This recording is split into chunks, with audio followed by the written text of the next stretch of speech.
Tonight, tempest flare in Jos North local government area as over 36 people are killed by suspected herdsmen in Yelwa Zagam attack. Protesting youths invade the morgue, convey bodies to the State House of Assembly and the Government House. Chief of Defence Staff orders rejig of the security network within the foremost military academy, NDA, just as Presidency says the incident will not deter the fight against terror. Nigerian Meteorological Agency raises flood alarm in 34 states of the country.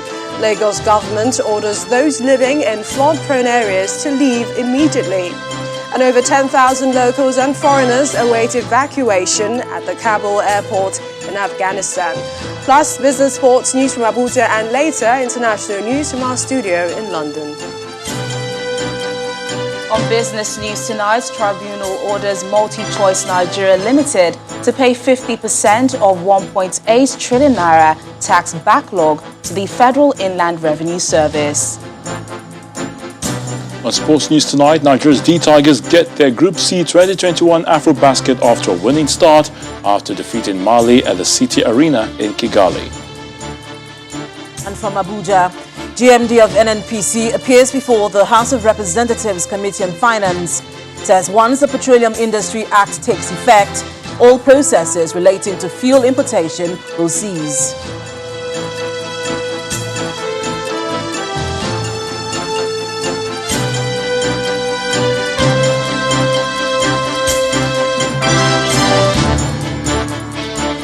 Tonight in Plateau State, where the state government has reimposed an indefinite 24-hour curfew on Jos North local government area.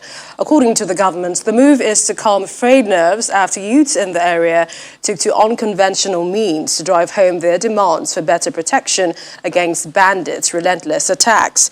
Earlier today, there was a protest by angry youths who staged a protest at the State Specialist Hospital, the House of Assembly, and the State House. It came like a bad dream, with gunmen invading the Yelwa Zagam district in Jos North local government area. That attack left 36 people dead, most of them women and children. Those that were trapped in the houses were burned beyond recognition, while the dead were taken to the mortuary. They cut off our door. They enter inside. They kill people that they can kill. They burned the remaining one. It was just by mistake. I jumped fire, just like water. Angered by this, the youths take to the major streets to protest what they describe as a lack of security that has now left many of their loved ones dead.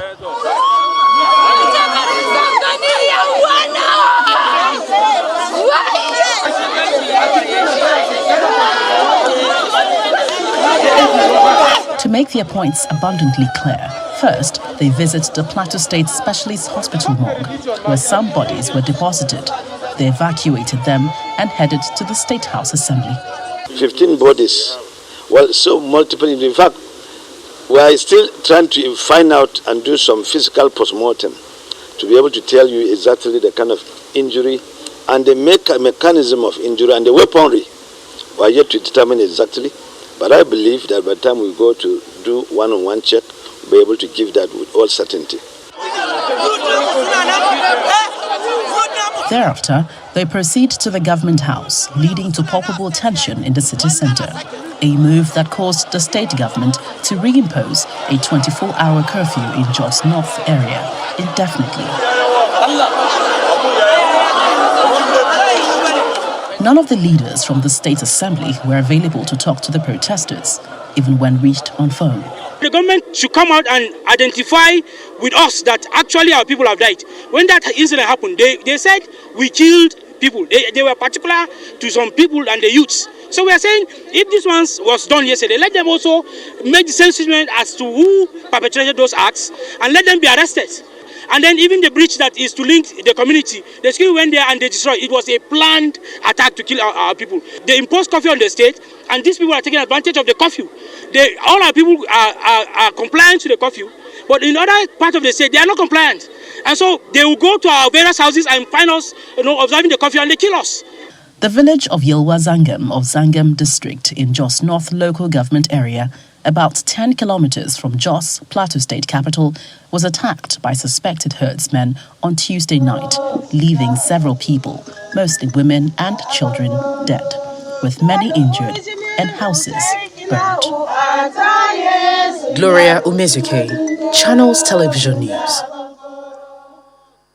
Meanwhile, the Chief of Defence Staff, General Loki Rabo, has visited the Nigerian Defence Academy in Kaduna State following the shocking and deadly attack for an on-the-spot assessment of the military institution. Briefed on arrival by the commandant of the NDA, he is taken to the crime scene. The bandits, who disguised in military uniform, had invaded the academy and gone straight to the officers' quarters located inside the academy, killing 2 officers and abducting a major. They're said to have escaped through the breached barbed wire fence of the academy along the Kaduna Airport Road in Afaka, which is surrounded by forest. A security source told Channels Television that the bandits successfully broke into 5 different apartments in the officers' quarters and were able to escape with the abducted officer before the arrival of troops of the NDA Quick Response Team. On his part, the commandant of the NDA, in an address, assured the officers of the academy that the authorities are reviewing the security architecture of the campus with a view to guaranteeing their safety. Staying with the attack on the Nigerian Defence Academy, President Muhammadu Buhari has vowed that the military will press on to end criminality.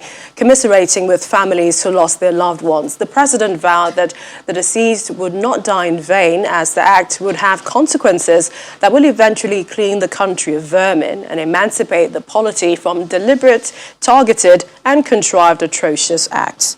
According to a statement, the attack launched on the facility of the Nigerian Defence Academy on Tuesday, rather than throw a dampener into the morale of our armed forces, as it is intended to, will buoy their determination to make a decisive end of criminality in the country. President Buhari thanks all Nigerians who value and appreciate the efforts of the military and urges those playing hateful politics with a dastardly act to desist, noting that rather than recriminations, this is a time for all patriots and people of goodwill to support and encourage those who are in the vanguard of the battle against wickedness in the land. Now, one of the states battling insecurity is Zamfara State. And now the governor, Bello Matawalle, is asking the federal government to declare a state of emergency on security in the northern part of the country. The governor made the call while hosting the Assistant Inspector General of Police, Ali Janga, at the Government House, Gusau, the state capital. He lamented that if the bandits could have the courage to invade the Nigerian Defence Academy, Kaduna, then there is grave danger for the country's security structure.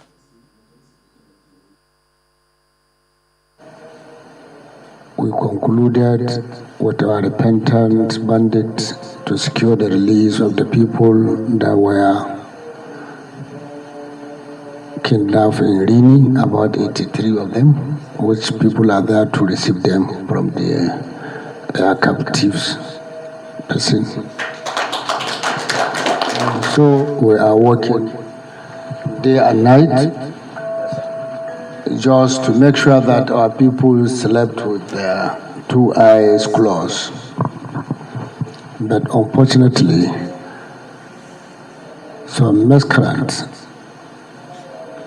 who doesn't care with what people are suffering with are still taking laws into their hands, which it is unfortunate for the country to be having such kind of attitude. You as a security, I know you are doing your best, but you are facing some challenges and some predicaments, which it has to be improved. That is the service of the security.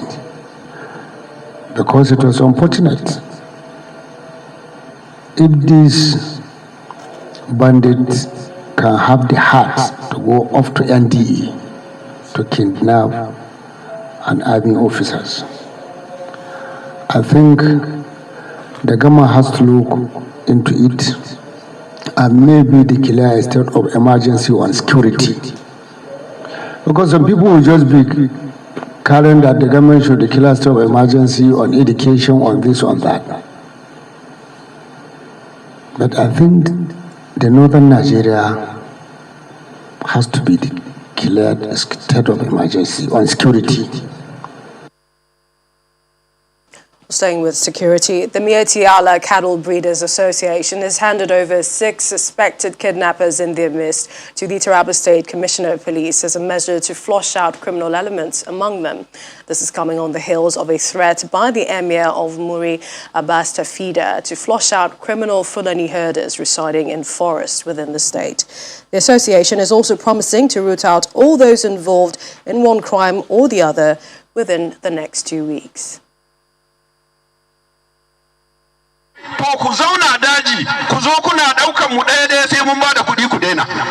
This was the moment the Emir of Muri, Abbas Tafida, issued a 30-day ultimatum to Fulani herdsmen terrorizing residents to vacate forests or be forced to do so.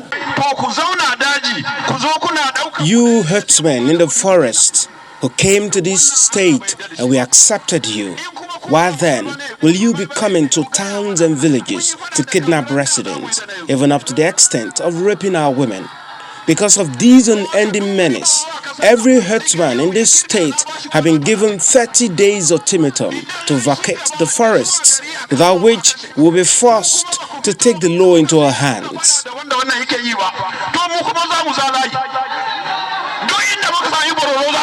30 days down the line, the threat seems to be yielding some results, as the Fulani herdsmen under the aegis of Mieti Allah Cattle Breeders Association say they have handed over 6 suspected kidnappers to the Commissioner of Police. At an inaugural meeting of the association in Marban Kunini Lao local government area of the state to constitute a disciplinary committee, they ask for more days to expose more criminal elements among them. There is another one among the repenters, that is Aliyu, who happened to be a kidnapper, who has been arrested by our men there. He confessed that he is a kidnapper and he is ready to arrest all those that he perpetrated the act with. And I'm very happy to inform you that Aliyu started work just today. He arrested 3 in Garbashede. He arrested 1 in Gashaka local government.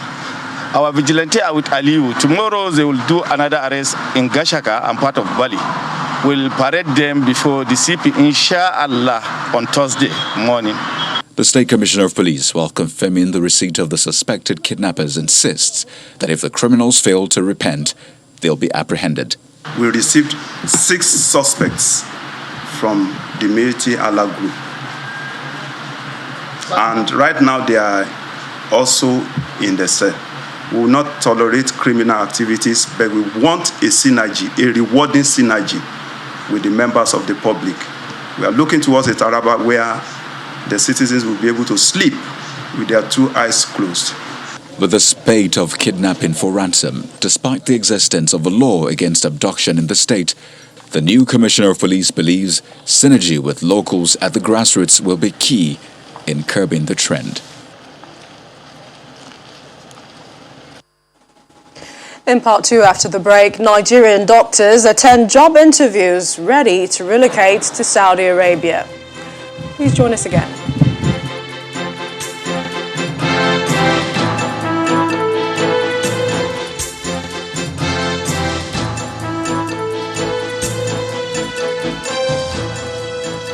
Welcome back. If you just joined us, you're watching the news at 10 live on Channels Television Lagos. A reminder of our top stories. Over 36 people are killed by suspected herdsmen in Yelwa Zagam Plateau State, prompting angry youths to invade the morgue, convey bodies to State House of Assembly and the Government House. Chief of Defence Staff orders a rejig of the security network in the wake of the attack on the foremost military academy. Flood alarm raised in 34 states of the country as Lagos State Government orders those living in flood-prone areas to leave immediately.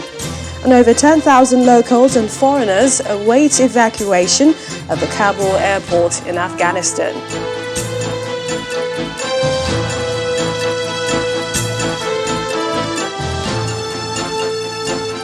And over the next 3 days, there will be flash floods in 34 states across the country. That's according to the Nigeria Meteorological Agency, NIMET, warning of moderate to heavy rainfall. States predicted to be affected include Sokoto, Zamfara, Katsina, Kaduna, Kano, Jigawa, Bauchi, Gombe, and Yobe states. Others are Kebbi, Niger, the FCT, Plateau, Adamawa, Taraba, Kwara. Down in the south, Oyo, Lagos, Ondo, Ogun, Edo, Delta, Bayelsa and Cross River are advised to brace for the floods. Akwa Ibom, Benue, Enugu, Ebonyi, Imo, Anambra, Abia and River states could also be affected. The agency wants motorists to take heed and avoid areas that might be ravaged by mishaps occasioned by the prediction. And a few hours after NIMET's prediction of flash floods in 34 states and Lagos, the Lagos state government has asked those residing in flood-prone areas to leave immediately or be prepared for the effect of rainfall. The Commissioner for Environment and Water Resources, Mr. Tunji Bello, says Lagos is well prepared to address the flood and the release of the Oyo Dam by the management of Ogun-Osun River Basin Authority. Barely 6 weeks ago, Lagos State experienced a heavy downpour, submerging vehicles on the island. Lagos, see water. The state government is now expressing its readiness to address flooding and at the same time is asking residents living in prone areas to vacate before the Oyo Dam is released in September. We are stepping up the dredging and cleaning of all our channels. And we also use the opportunity to once again put the residents of low-lying areas, especially those in the river banks like Agility, Ajegunle, Isheri North, Owode, Iwaya, Makoko, Badia, Ijora, Ishalu, Porta and Shibiri, etc. on notice to be at a loss that they may have to relocate to higher grounds to save their lives and properties when the water is released by Oyo Dam authorities. Even though government is asking residents to move from the low-lying areas, the state also explains its plans to tackle flooding. Let me at this juncture assure you all that our state continues to reap the gain of planning, as our flood control measures are already proving adequate and are also being stepped up to contain any additional unforeseen weather conditions. Guided by core principles of providing a flood-free and hygienic environment in the state, this ministry is providing an all-year-round draining maintenance for effective and efficient flood control, with diligent dredging of all primary channels and cleaning, as well as the silting of all secondary collectors to enable them to discharge efficiently and act as retention or detention basins. Limiting the risk of flood is a collective responsibility, and the Lagos state government is appealing to the public to desist from dumping refuse into the canals and keep the environment clean. And to health, more medical doctors are set to leave the country, and the latest are at least 200 Nigerian doctors who are taking part in an ongoing interview process in Abuja for medical doctors willing to work in Saudi Arabia. The applicants say their decision to go abroad is because the work environment in Nigeria is not conducive. This comes as the federal government battles to get resident doctors to resume work after weeks of indefinite strike. Our correspondent, Emperor Simon, reports. Medical doctors in various fields of medicine in Nigeria waiting for a job interview to work in Saudi Arabia. A long list of applicants has been taken, but many are still registering, not minding the long hours they have to wait after trying their luck the previous day. This exercise is taking place at a time when resident doctors have been at loggerheads with the government over their remunerations. For these applicants, the quest for the greener pastures is preferable to the present situation. One needs to go and get some money to at least to lay hand on at the old age. We have to take care of our family. So in that case, whatever it takes to make life comfortable for you, you do. A survey carried out by NOI Polls and the Nigeria Health Watch in 2017 shows 8 out of 10 doctors in Nigeria, representing 88% of medical doctors in the country, are considering working abroad, especially in the United Kingdom, the United States, Canada, Australia and UAE due to factors such as low work satisfaction, poor salaries and emoluments, huge knowledge gap that exists in the medical practice abroad, amongst others.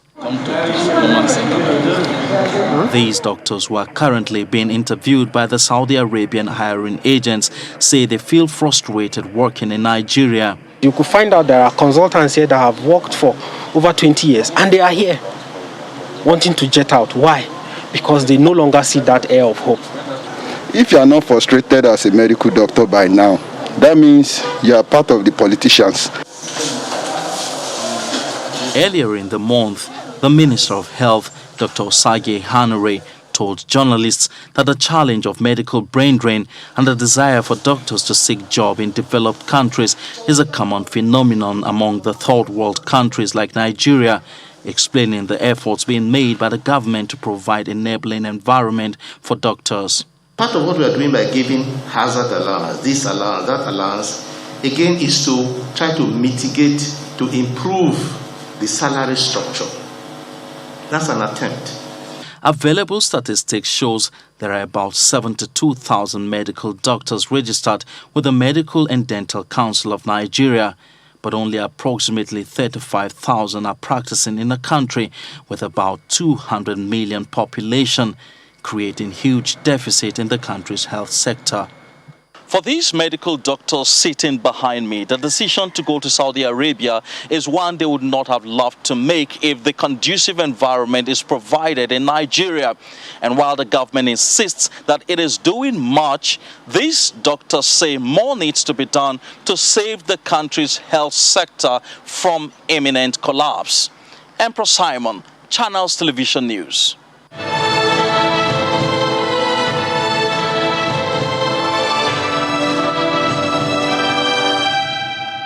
And as the country begins the second phase of COVID-19 vaccinations following the delivery of the Moderna, Johnson & Johnson and AstraZeneca vaccines in Lagos, a tour around major vaccination facilities show that they are indeed receiving vaccines. In the state, over 180 centres have been earmarked for the rollout, with authorities saying that actual dissemination will kick off tomorrow, August 26th. While the Moderna vaccines is a two-dose vaccination, the AstraZeneca is for those who already have received their first dose, and the Johnson & Johnson a single dose.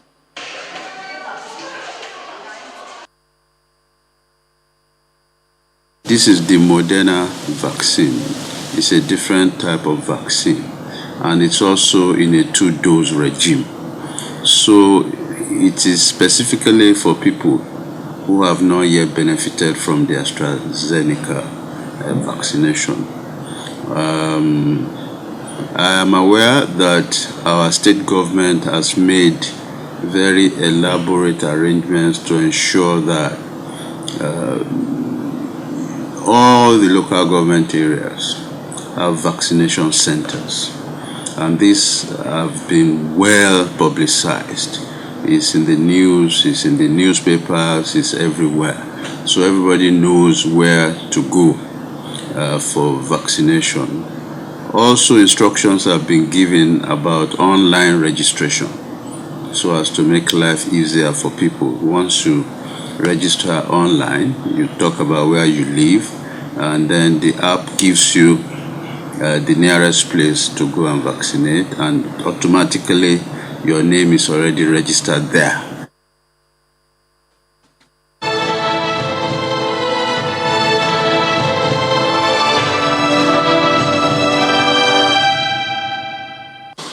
Staying with health, the Delta State government has confirmed a fresh outbreak of avian influenza, also known as bird flu, with over 160,000 birds affected in various farms across 7 local government areas of the state.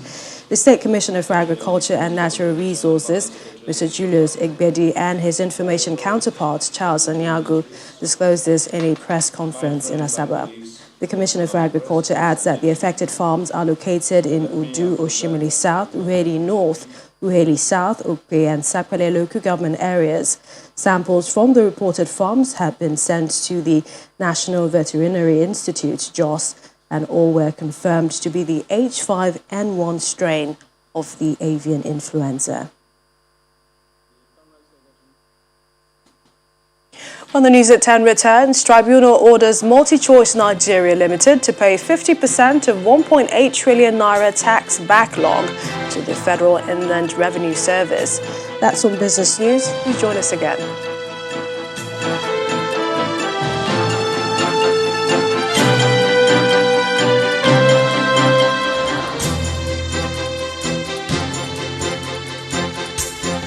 Let's go over to our Abuja studios where Linda Kiwe is standing by with some more stories. Hello, Millicent. Good to see you. The usual weekly Federal Executive Council meeting did not hold today and no concrete reason was given. However, President Buhari has continued to receive guests at the presidential villa in Abuja. Governors of Gombe and Imo states, as well as the Chief of Defense Staff, called at the President's office. After their meeting, Governor of Imo State, Hope Uzodinma, reacted to the recent IPOB sit-at-home order, maintaining that the secessionist group has no influence on the people of the state. I know in Imo State, there's only one governor, and only the governor can order, working with other members of the government, that people should sit at home and it will be obeyed. I don't want to sit here and recognize that there's any order outside the government of Imo State, because there's a government. IPOB is not the government in Imo State. Imo State government has not authorized any sit at home. And like I did say here a few minutes ago, in Imo State, people are going about their businesses, workers are going to work, and normal business activities are on. And for now, I told you that Imo State is relatively calm. Before the end of last league period, we even had a football match between Heartland and Adamawa Football Club in the night at Dan IAM Stadium. And people witnessed it all over the world. That will tell you the extent of friendliness and a good environment for businesses in Imo State. That two big clubs like that played a football match in the night. And our people went to watch the match and got home without anybody molesting them. The Group Managing Director of NNPC, Mele Kyari, has been speaking on the federal government's equity share in the Dangote refinery. Mr. Kyari insists that the decision to take the equity was well thought out, as it gives the country an opportunity to ensure that up to 50 million barrels of crude oil is refined in the country. He was speaking today while appearing at the House Committee on Finance, probing into the activities of MDAs. He told the House that the NNPC will soon stop importing petrol immediately the Petroleum Industry Act comes into effect, and that by then the Dangote refinery must have taken off. The ongoing interaction between the House of Representatives Finance Committee and heads of government agencies has thrown up several issues of lack of accountability and efficiency in the management of the country's resources by some government agencies. The problems range from under-remittance, extra budgetary spending, and frivolous expenditure by some government parastatals. At the continuation of the meeting, the attention of the committee is on the Nigerian National Petroleum Corporation, NNPC, which many have described its operations as opaque and lacking accountability. While explaining the operations of the corporation, the NNPC helmsman says the actual production of crude in the country was 1.9 million barrels in 2019, 2.3 million barrels in 2020, 1.79 in 2021. He, however, did not state the country's actual daily consumption of premium motor spirits, PMS. It's very difficult to say precisely what our national consumption is today. But what we know is the evacuation from the depots. But we do not have a total view of the evacuations from these depots. Therefore, we rely on the data that we collect from PPPRA. The committee is interested in the details of the federal government's investment in Dangote refinery. And I can confirm, Mr. Chairman, that taking stake is at the instance of NNPC. I believe very strongly up to this moment that Mr. Dangote does not want us to take equity in this plant. This is a very informed policy decision that first will guarantee security of energy, because we will have a seat, we will have rights to 20% of the production from this facility. We structured our equity participation on the basis of the fact that this refinery must buy at least 300,000 barrels per day of our production into this refinery. Discussions dovetail into the smuggling of petrol across the border. But the NNPC GMD is not in support of establishing petrol stations in neighboring countries. So we have thought of this. As a matter of fact, we are already engaging the National Oil Company of Niger, but in particular, to establish NNPC retail fuel stations in the country. But we are also conscious of the very fact that it can be bad business, because you are going to compete with the people who are coming to collect at the ones. The moment exit the regulated environment, that will be good business to do. Otherwise, we do not think that establishing fuel station is the solution to containing smuggling. According to the Fiscal Responsibility Commission, the NNPC has been declaring losses since 2018, but had a substantial surplus in 2019. The NNPC boss, Mr. Mele Kyari, however, says its audited financial reports for 2019 and 2020 are ready. The Association of Petroleum Marketers in Imo State has embarked on an indefinite strike, shutting down all fuel stations in the state. While briefing newsmen in Uri, the state's capital, members of the Petroleum Tanker Drivers Association who move petroleum products to Imo State from the refineries say they halted their services following an extended and unsettled negotiation with the state government. The association also accused some state government agencies of harassment and intimidation of its members, bordering on multiple taxation, illegal charges, and deliberate attempt to frustrate petroleum marketers in the state by clamping down on their business premises without notice. Meanwhile, the governor of Imo State, Hope Uzodimma, has appealed to the marketers to rescind their decision to down tools. The State Commissioner for Information, Declan Imelumba, in a phone conversation with Channels Television, says the government has scheduled a meeting with the association on Wednesday, 26th August, to address all issues raised. He appeals to the association to call off the strike in the interests of the state. For the second time in 1 week, daredevil armed robbers have again attacked a bullion van at the outskirts of Ondo State along the Lagos-Ore Expressway. The Public Relations Officer of Ondo State Police Command, DSP Fumilayo Odunlami, who confirmed the incident to Channels Television in a telephone conversation, said the robbers opened fire on the bullion van heading from Edo State to Araromi Obu in Odibo local government area of Ondo State about 1 p.m. on Wednesday. According to her, the robbers shot and killed a policeman attached to the van as well as a driver. She says 2 other policemen in the team who sustained gunshot injuries have been taken to a nearby hospital for treatment, while the remains of the ones killed have been deposited at the morgue. Odunlami noted that the robbers succeeded in carting away an unspecified amount of cash from the bullion van. She said a detachment of policemen have been drafted to the area and are on the trail of the robbers. Exactly a week ago, a bullion van was attacked in Emureile Junction along the Akure-Owo Highway, in which a policeman was shot, but the bullion van was not conveying any cash when it was attacked. And that's all from Abuja. Now to Teniola for business news. Thanks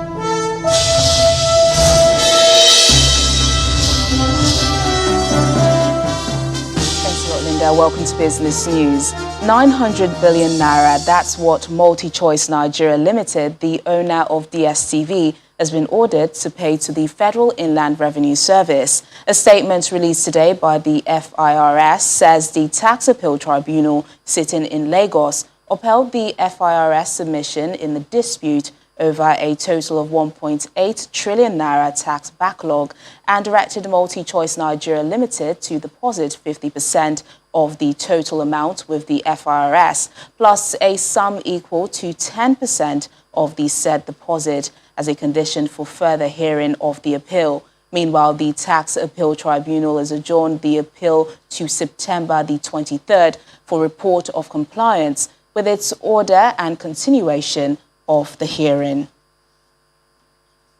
The Abdul Samad Rabiu Africa Initiative, ASR Africa, today presented a 2.5 billion naira tertiary health infrastructure grant to the Sokoto state government for the construction of the College of Medical Sciences at the Sokoto State University. The grant also aims to support the construction of other infrastructure at the School of Nursing, as well as the School of Health Technology, also in the state. Speaking at the presentation of the grant at the Sokoto State Government House and visit to the proposed sites, the Managing Director and CEO of ASR Africa, Ubonudo, says Sokoto is one of 4 states, Kwara, Edo and Ogun, which were recently announced as beneficiaries of the ASR Africa Health System Support Grant of 2.5 billion naira each per state. In his response, the Sokoto State Governor, Aminu Tambuwal, commended the grant as a timely initiative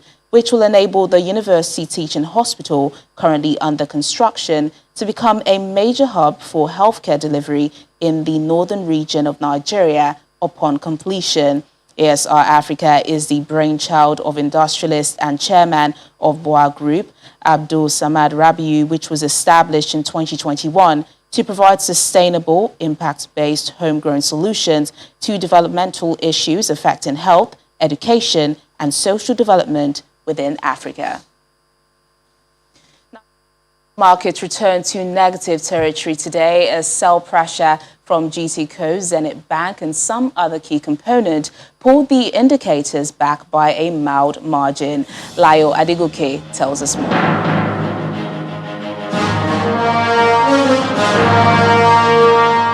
Thank you for joining us for the stock market report. About 5 billion naira is lost to renewed round of profit-taking by investors in the equities market just a day after it managed to regain balance from the moderate sell pressure recorded on Monday. Well, with that growl, the bear shifted the bull aside, but that was by a marginal 0.03% drop on the market's main index, which still remains within the 39,000 level. Well, the downturn recorded today did not come as a surprise, and this is because investors are still being cautious about the macroeconomic environment and the lack of incentives to lift their sentiment. Now, let's take a look at the activity chart. We can see that the total volume of shares traded today improved by 0.77% against Tuesday turnover at 198.33 million units, but the value and number of transactions carried was lower. Meanwhile, market breadth ended with a negative margin of 17 gainers, led by 10% increase in Capital Hotel and Etana Oil's share price, against 19 losers, led by 9.76% drop on Academy Press. The equities market may be down today, but with its dynamic nature, we can still expect a rebound from bargain hunters in next trading sessions. That's it on the stock market report. I'm Layo Adegoke.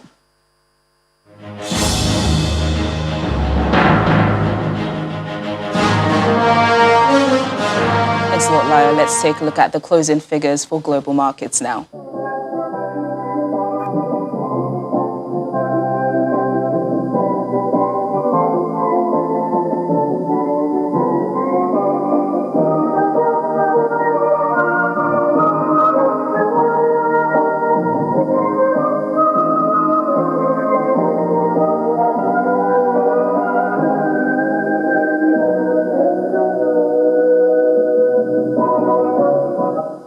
Tonight, it's back to Millicent for the rest of the news at 10.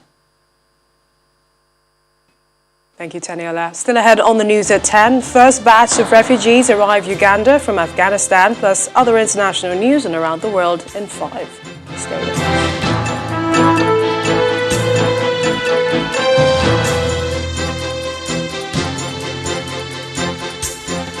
Thousands of Afghans are still awaiting evacuation at Kabul's international airport, desperate to get on a flight out to leave the country. This comes as more than 82,000 people have been airlifted already since the Taliban takeover. Here's Simon Pusey with more in Around the World in 5. Good evening and welcome to the Channel Studios here in London with your international news around the world in 5. Evacuations from Kabul airport in Afghanistan have reached over 82,000 since the Taliban took power. About 20,000 of those have been evacuated in just the last 24 hours as Western powers push to airlift people before the withdrawal deadline. The sooner we can finish, the better. President Joe Biden told the G7 leaders that the United States is on pace to complete the US pullout from the country by August the 31st, but that doing so will depend on cooperation from the Taliban. Meanwhile, Afghans gathered near Kabul airport are facing miserable conditions with food and water being sold at exorbitant prices. The World Bank has suspended aid to Afghanistan, freezing hundreds of millions in funding. Last week, the IMF blocked the delivery of payments. US Vice President Kamala Harris has met Vietnam's top leaders, offering support in several key areas, including the enhancement of its maritime security in the South China Sea. Speaking in Hanoi during a meeting with the Vietnamese president, Harris said there was a need to increase pressure on Beijing over its maritime claims, including more visits by US warships in the area. The vice president's flight to Vietnam was delayed by several hours due to an anomalous health incident with similarities to the so-called Havana syndrome, a condition of unknown origin with symptoms including dizziness, nausea, migraines and memory lapses. It is unclear who else was affected. The US Supreme Court has ordered President Joe Biden to reinstate a policy of making asylum seekers stay in Mexico while claims are processed. The policy was put in place by his predecessor, Donald Trump, as part of his measures to restrict the number of asylum seekers entering the US, but Mr. Biden suspended it on his first day in office. Rights groups say the policy subjects migrants to dangerous conditions in Mexico's border towns. Authorities have accounted for dozens of people who were previously listed as missing after the weekend's deadly flooding in Tennessee. Officials also lowered the number of those killed by the storm, which destroyed homes and businesses, dropping the estimate to 18 from 21. As residents have gotten in touch with authorities or found family members and friends at the local reunification centre, only 3 people remain missing. Officials said that over hundreds of homes are water damaged and uninhabitable. A dozen miners have been killed in Colombia after the underground shaft they were working in exploded as a result of a methane gas buildup. The mine was located in Colombia's central Boyacá department. Rescuers are now working to retrieve the bodies, but the collapse at the mine shaft is complicating efforts. In 2020, 171 people were killed in mining accidents in Colombia. 15 people are confirmed to have died in landslides in Venezuela's western Madera state.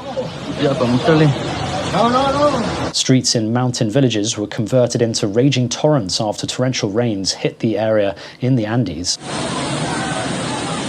Footage taken by locals showed cars being swept away.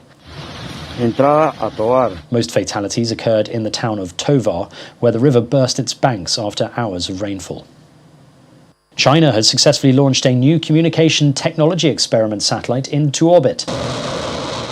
The satellite was launched from the Xichang Satellite Launch Center in southwest of the country. With an $8 billion budget, China has an ambitious space program and is on a par to establish a permanent space station by 2022 and a lunar research outpost by 2036. This was the 29th mission the country has completed this year. Ivory Coast's first person to test positive for Ebola since 1994 has now recovered. The 18-year-old woman from Guinea had travelled to Abidjan by bus 2 weeks ago and then tested positive for the disease.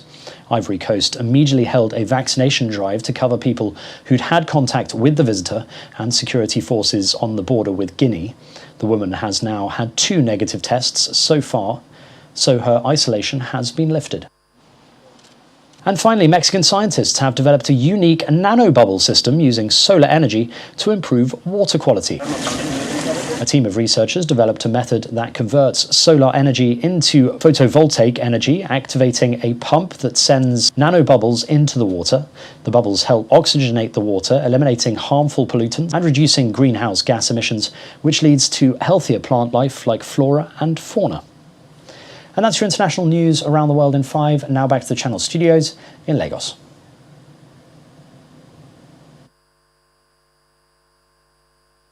Many thanks, Simon. Time now for some sports news. Pierre-Emerick Aubameyang, the Arsenal skipper, scored a hat-trick to lead the Gunners to their first win of the current season as they thrashed West Brom 6-0 in the EFL Cup. The Gunners have endured a difficult start to the Premier League campaign, losing to Brentford and Chelsea in succession. The Tigers of Nigeria started their campaign at the 2021 FIBA AfroBasket on a winning note after defeating Mali 81 to 73 points in their opening group game at the Kigali Arena in Rwanda. The Tigers raced to a 16-point lead in the first quarter, but the Mali team overhauled the deficit in the second quarter. Nigeria will face Kenya in the second group game on Friday. And that's a wrap in sports news.